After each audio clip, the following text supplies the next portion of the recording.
మన బాధ్యత, దేశం పైన ఉన్నటువంటి బాధ్యత ప్రతి ఒక్కరిపైన ఉండాలి. యువత దానికి ముందరికి రావాలి, స్పోర్టివ్గా తీసుకోవాలి.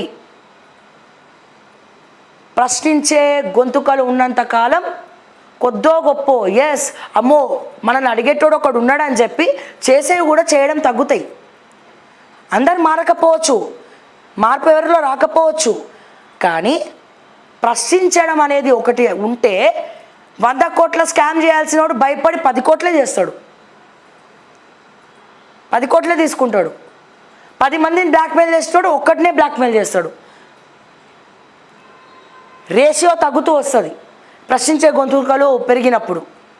ఇది దయచేసి గుర్తుపెట్టుకోండి. ప్రతి ఒక్క యువతకు, నాట్ ఓన్లీ తెలంగాణ, భారతదేశ వ్యాప్తంగా మాట్లాడే హక్కు ప్రతి ఒక్క ఇండియన్ సిటిజన్కు ఉంది, ప్రతి ఒక్క యువకునికి ఉంది. దాంట్లో సోషల్ మీడియా అకౌంట్స్ ఉన్నాయి, ట్విట్టర్ అకౌంట్స్ ఉన్నాయి, ఎక్స్లు ఉన్నాయి, ఫేస్బుక్లు ఉన్నాయి, ఇన్స్టాలు ఉన్నాయి, ఇన్ని గణం ఉన్నాయి. సోషల్ మీడియా భూమి ఉంది, దేనన్నా తొక్కగలుగుతాం, సోషల్ మీడియాని తొక్కలేం. దీని నెక్స్ట్ లెవెల్ ఇంకా అప్డేట్ అవుతూ పోతుంది తప్ప ఇంత అద్భుతాలు ఉన్నప్పుడు, ఇంత ఫ్రీ ఆఫ్ స్పేస్ ఉన్నప్పుడు మనం దీన్ని ఎందుకు యూటిలైజ్ చేసుకోవద్దు, మనం ఎందుకు ప్రశ్నించద్దు? ఎవరో ఒకళ్ళు జర్నలిస్టులే మాట్లాడని ఏం లేదు. ఇండియన్ సిటిజన్గా ప్రతి ఒక్కళ్ళు కూడా అడగచ్చు. క్వశ్చన్స్ అడిగే వాళ్ళు పెరుగుతున్నప్పుడు స్కాములు తగ్గుతూ వస్తాయి, ప్రజలకు భయపడతారు, ఓటుకు నోటులు తీసుకోవడం మానేస్తారు. డబ్బులు ఓట్లకు తీసుకోకండి. 1 కాదు, 2 కాదు, 3 కాదు, 1,00,000 జరుగుతాయండి.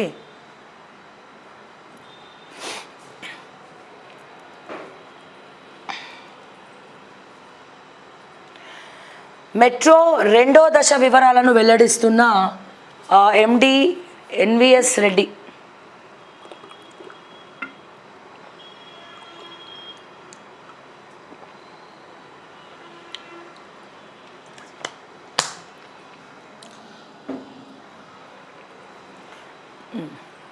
ప్రభుత్వ డేటాతో కుటుంబం గుర్తింపట.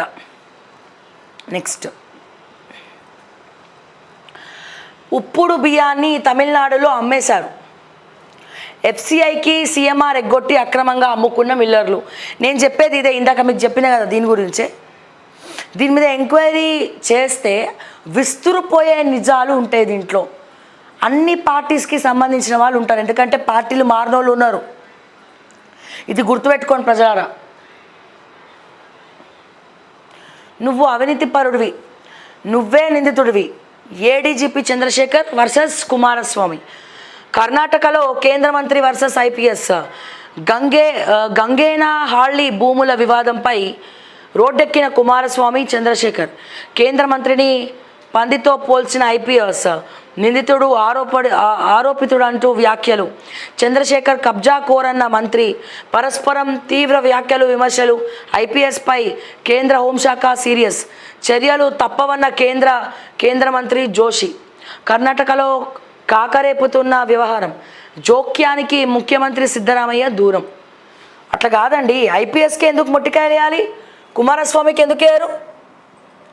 ఇద్దరు మిస్టేక్ ఉంటుంది కదా, ఎంక్వైరీ చేయాలి కదా. కుమారస్వామి ఒక రాజకీయ నాయకులు, ఐపీఎస్ అంటే కష్టపడి చదువుకొని పైకి వచ్చినటువంటి వాళ్ళు, వాళ్ళ యూనిఫామ్కి విలువ ఇవ్వాలి, ఐపీఎస్ ఐఏఎస్లకు విలువ ఇవ్వాలి, వాళ్ళు విలువను కాపాడుకుంటే. అండ్ దీంట్లో కుమారస్వామి తప్ప, నువ్వు ఐపీఎస్ తప్ప అని ఎంక్వైరీ చేయకుండా కేవలం ఐపీఎస్కే ఎందుకు మొట్టికాయలు వేయాలా అంటున్నా నేను.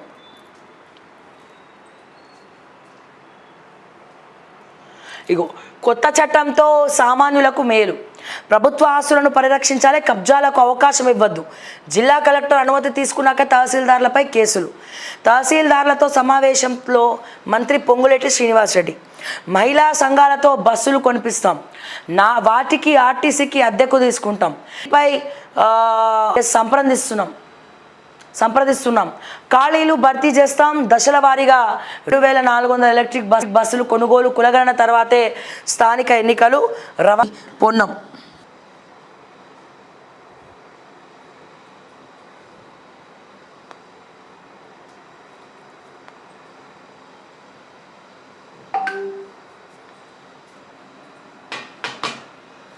నెక్స్ట్, జమిలీపై ముందుకే పార్లమెంట్లో 3 బిల్లులు పెట్టనున్న కేంద్రం. వీటిలో 2 రాజ్యాంగ సవరణ బిల్లులు. మొదటి దాంతో లోక్సభ అసెంబ్లీలకు ఒకేసారి ఎన్నికలు. రాష్ట్రాల ఆమోదం అక్కర్లే. రెండో రాజ్యాంగ సవరణ స్థానిక ఎన్నికలపై ఎస్సీలతో సంప్రదించి ఒకే ఓటర్ జాబితా. దీన్ని కనీసం సగం రాష్ట్రాలు ఆమోదించాలి. అట్లాగే పార్లమెంట్లో మహిళలపై అత్యాచారాలు చేస్తే గనక నడి రోడ్డు మీద ఉరితీయాలి అనే ఒక బిల్లు కూడా పాస్ చేయండి. దయచేసి ఈ సవరణలు ఒక్కటి చేయండి మహిళల విషయంలో. ఎందుకంటే చిన్నపిల్లల దగ్గర నుంచి మొన్నటికి మొన్న ఒక హాస్పిటల్లో, కామారెడ్డికి సంబంధించిన హాస్పిటల్లో 6 ఏళ్ల పసిబాలిక పైన అత్యాచారం చేసినాడు ఒక దుండగుడు. ఈ విషయం బయటికి రాలేదు. పోక్సో కేసుల గురించి కూడా ఎక్కువ మాట్లాడడానికి లేదు. అంటే నీకు చిన్నపిల్లలు ఎవరో తెలియదు, నీకు పెద్దవాళ్ళు తెలియదు, నీకు ఏందనేది తెలియదు. నువ్వు ఒక మృగంలాగా, నువ్వు అడవిలో ఉన్నటువంటి జంతువులాగా నువ్వు ప్రవర్తిస్తున్నావు. సో ఈ ఇండియాలో, భారతదేశంలో మహిళల విషయంలో సవరణలు చేయకపోతే, ముఖ్యంగా అత్యాచారాలు విషయంలో సవరణలు చేయకపోతే రాజ్యాంగంలో ముందు ఇంకా పెరిగిపోతుంది. చాలామంది డ్రెస్సింగ్ సెన్స్ కూడా మాట్లాడుతున్నారు. ఇప్పుడు కోల్కతాలో డాక్టర్ తను చుడిదార్ వేసుకొని ఉంది, తను పైన మళ్ళీ ఆప్రోన్ వేసుకొని ఉంది, నిండుగా కప్పుకొని ఉంది. నీకు డ్రెస్సింగ్ సెన్స్ అనేది ఇక్కడ క్రైటీరియా కాదు, చూసే చూపులో తప్పు ఉంటుంది. చీర కట్టుకున్నా, చుడిదార్ వేసుకున్నా, లేకపోతే జీన్స్ వేసుకున్నా, లేకపోతే ఇంకేమైనా స్కర్ట్ వేసుకున్నా, ఏం వేసుకున్నా ఈ తీరు మారతలేదు. రాజ్యాంగంలో అత్యాచారాల మీద శిక్షలు ఏవైతే ఉన్నాయో తక్షణమే ఏళ్ళు గడవద్దు. జ్యుడిషియరీలో ఇది మార్చండి దయచేసి, దండం పెడతా. ఇమీడియట్ శిక్ష పడేటట్టు ఉంటే ప్రతి ఒక్కరికి భయం ఉంటుంది.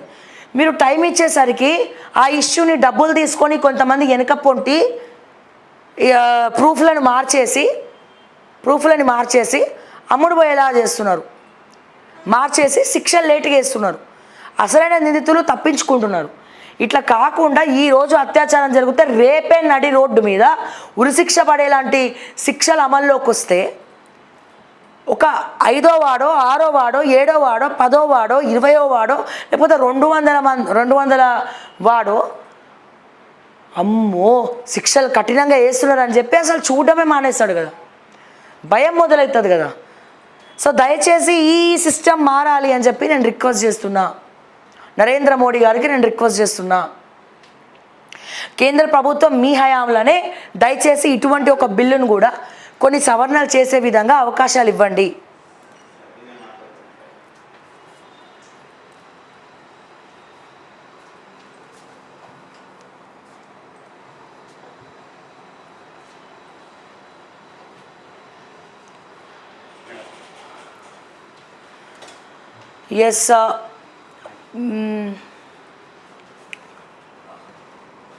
ఎస్ ఈనాడు చూద్దాం.